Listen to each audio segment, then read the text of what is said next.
Hello sir. Ano pong kailangan nila? Isang gin nga. Ha? Ay, sorry. Mag-apply lang sana ako ng trabaho eh. Okay po. Ano pangalan? Douglas Padilla. Padilla po apelyido niyo, sir? Hindi. Yung totoong pangalan po sana, sir. Douglas Richards. Totoo na po ba yan? Hindi pa rin. Sir, walang oras para makipaglokohan. Ay, sige ka Rod. Seryoso na. Kevin Douglas. Okay, tama na nga. Sige na ka Rod. Douglas Tumagay. Okay. Anong address niyo, sir? Kahit saan. Yung tirahan niyo po, sir. Yung kung saan kayo nakatira? Saan po? Oo nga. Kahit saan. Wala kayong bahay, sir? Hindi. Meron naman. Nakatira ako doon sa bahay ng tropa ko kay Eric. Pero nagagalit kasi sa akin lagi yung nanay niya eh. Sabi ko, lagi nyo na lang akong pinapagalitan. Pag kayo hindi pa tumigil, lalayas na ako dito. Tapos sabi ng mama ni Eric, dapat lang, wala ka namang naitutulong dito eh. Tapos sabi ko, grabe naman kayong makapagsalita. Parang wala naman akong naitulong dito. Tapos sabi niya, wala talaga. Tapos sabi ko, okay. Tapos, yun, pinalayas ako. Pwedeng makitira sa inyo? So, wala kang bahay? Oo, wala. Hirap kausap ng taong to. Sige sir. Pasok na po kayo sa loob. Kausapin na kayo ni boss. Hello po, apply lang sana ako ng trabaho. Douglas? I resign. Anong ginagawa mo dito? Binibisita mo ako sa work ko? Pre, may magnanakaw dito. Huy, ano ka ba, Douglas? Ako to, si Sherilyn. Ba't ka nandito? Nasaan yung boss? Ako yung boss. Ikaw yung boss? Oo, tama, correct. Mag-apply ka daw ng trabaho? Hindi. Pangarap ko lang makakita ng tikbalang. Hala, dream come true. Douglas?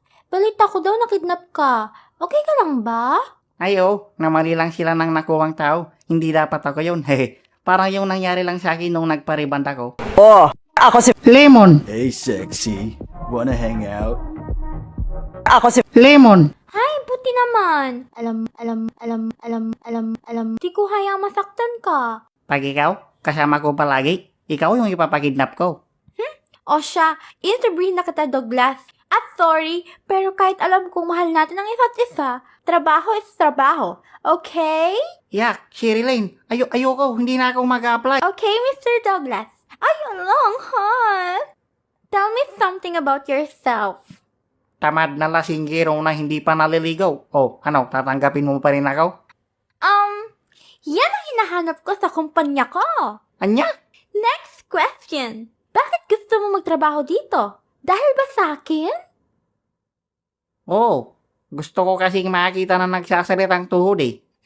Ang sweet mo talaga ever since. Di ka pa rin nagbabago. Ganyan ka pa rin gaya noon. pangit. Hoy, wag nga kayong tumigil. Hala, ano bang meron dyan sa utak mo, Sherilyn? Ikaw, Douglas. Di na nga ako mag-apply. Ayoko magtrabaho dito. May libreng alak dito araw-araw. Sige, next question. Bukod sa akin, ano pang mga pangarap mo sa buhay? Bawian ka ng buhay. Patay na patay ka talaga sa akin, ah. Hala, nakakadiri, Sherilyn. Para kang si Jonathan. Anong suot mo ngayon?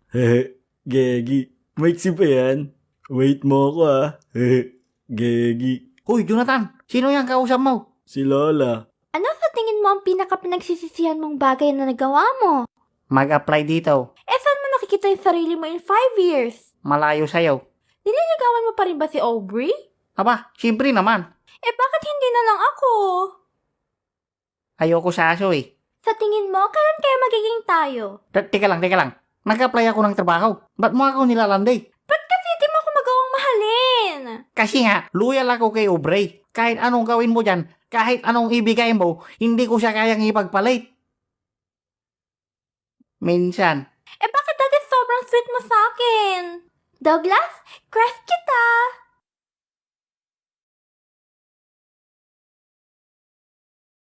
I'm sorry, Sherilyn, pero hindi ka pasok sa standards ko.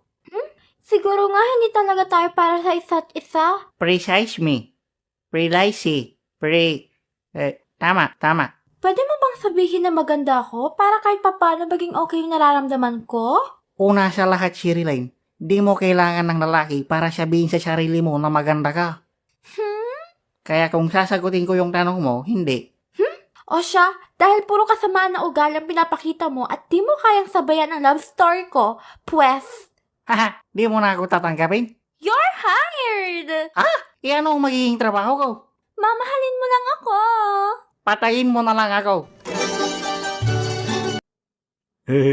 Gusto mo lumipad? Ang susunod na programa ay rated PG. Patnubay at gabay ng magulang ay kailangan sa mga batang manonood. Wenda ko ton kimagat ko dim nagatel. Kita magtembo-tembo kay. Ala, nakikita pa ko. Tulungan yung si Jonathan. Lumilipad ako, gagi. Nasaan ako? Sino kayo? Ako to, si Father. Oo nga. Siguro. Ang laki mo Niloloko mo ba ako? Nasaan ang pera namin? Oo nga. Ala, may utang din ako sa inyo. Yung pirang dapat ibabayad mo sa amin, nasaan na? Oo nga. Isa pa, makakatikim ka na sa akin. Hindi na nga. Ikaw, good item pa naman ang mga binigay namin sa'yo. Nasaan yung bayad mo? Anong item kasi yun? Cherry par mo? Joke lang. Just kidding. Aba, luko to ah. Ika lang nga kasi, mukhang mali ata yung nakuha nyo. Hindi ako yun. Wag mo kami lukuhin, boy. Oo nga. Ay bunak, sabing hindi ako yun. Paano hindi ikaw? Sabi sa amin, mukhang adik daw yun at mukhang hindi pa naliligo ng ilang araw. Mali ka. Isang buwan na kaya. Sino ka? Ano pangalan mo? Ako si Douglas. Ba't parang di ka sigurado sa pangalan mo? Ay, kwininto kasi sa akin ng mama ko yung ano. Ay, wala pala akong mama. Kwininto kasi sa akin ng papa ko yung... Ay, kwininto pala sa akin ng tropa ko na ano. Iba dapat pangalan ko eh. Sabi ko, Kailan pa? Tapos sabi niya, sorry pre, kailangan mong malaman ang katotohanan. Tapos yun, dapat daw ang pangalan ko, Bartolome or Jenny Bells. So hindi Jonathan pangalan mo? Ay, si Jonathan hinahanap niyo? Oo, siya yung may atraso sa amin. Ay, wait lang Karod, tawagan ko siya. Ay, hindi pala nakatali kamay ko. Namoy tabad. Oy, Douglas! Hoy, Jonathan, may nagkidnap sa akin. Ikaw yung hinahanap. Ikaw dapat ang nandito. Tinakbuhan mo daw sila. Adik, gagi. Tinakbuhan ko daw. Lumipad kaya ako, gagi. Ay, okay siya, Bam. Halika dito. Tulungan mo ako. Hello? Uy, Jonathan. Anyari, na-stroke ba siya? Ewan ko, patay na ata. Boss, anong gagawin natin sa kanya? Oo nga, pagkawalan nyo na ako. Teka lang, pag-isipan ko pa. Pag ako di mo pinakawalan, ay na, makikita mo. Bakit? Anong gagawin mo? May oras ka rin sa akin. Time will time. Kam yun, bunak. Alam ko Come will time. Okay, sige. Total, kaibigan mo si Jonathan. Papahirapan ka na lang namin. Magtatanong ako ng 3 bugtong at kung nasagot mo, papakawalan ka namin. Bugtok? Baka di mo alam. Varsity ako sa ganyan. Okay. Unang tanong. Bugtong-bugtong. Ito na si Kaka. Bubuka-buka ka. Wow. Teka lang. Medyo sumabog otak ko doon Ulitin mo nga. Bugtong-bugtong. Ito na si Kaka. Bubuka-buka ka. Ay, alam ko na. Ala, ang bastos. Ayaw kong sabihin. Saan yung bastos doon? Ay, iba pala na sa isip ko. Ano? Sagot! Lamok. Ay, pastilan. Saan mo nakuha yung lamok? Ay, mali ba? Okay. Cellphone. Mali.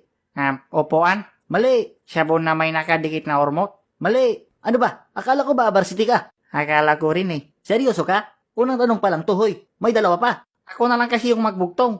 Ano? Bugtong, malaking dugong. Ano ba? Sasagutin mo yung tanong ko, papatayin ka namin. Wait lang kasi. Ulitin mo nga ulit. Ito na si Kaka. Bubuka-buka ka. Washing machine. Mali. Gunting. Alam ko na. Ay, sa wakas.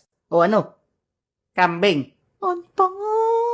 Ay, sus ginoo. O sige, gawin ko multiple choice Ito na si Kaka. Bubuka-buka ka. A. Gunting. B. Alak. Teka lang. Hala, sino ba kasi ang kaka na yan? Hindi ko naman siya kilala. Pag-isipan mo na mabuti, hayop ka. Ay, sige, Karod. Bumubo ka ba ang alak? Hindi. Bumubo ka ba ang gunting? Oo. Okay. So, saan doon ang sagot? Alak ang sagot sa lahat ng problema ko. Yawa. Sige, on the way na ako, gagi.